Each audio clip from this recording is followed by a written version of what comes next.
Hi, welcome to the complete Ansible automation course. I am Joydeep Ghosh, your co-instructor for this course, and I teach over 50,000 students on Udemy. This course is mainly taught by Mr. Neerav, who has 5+ years of experience in the field of DevOps and automation testing.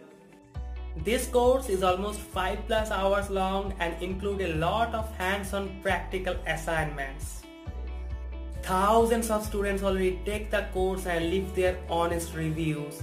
According to the reviews, this is one of the best courses available on this platform. After completing the course, you're not only familiar with the basic Ansible concept but also with the hands-on practical approach. This course is divided into 7 main chapters. We start with very basic Ansible foundation like tasks, playbook, modular configuration with roles.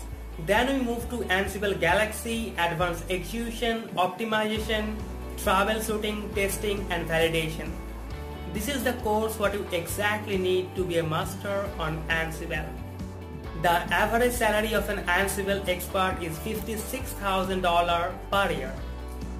There are a huge demand of an Ansible expert on the job market, and the demand is increasing day by day. So, who should take this course? This course is designed for the students who have little or no experience with Ansible but must familiar with some Linux flavor. No programming or prior automation knowledge is required to take the course. System administrator, infrastructure engineer, automation engineer can also take the course. See the free previews available. Hope see you in the course.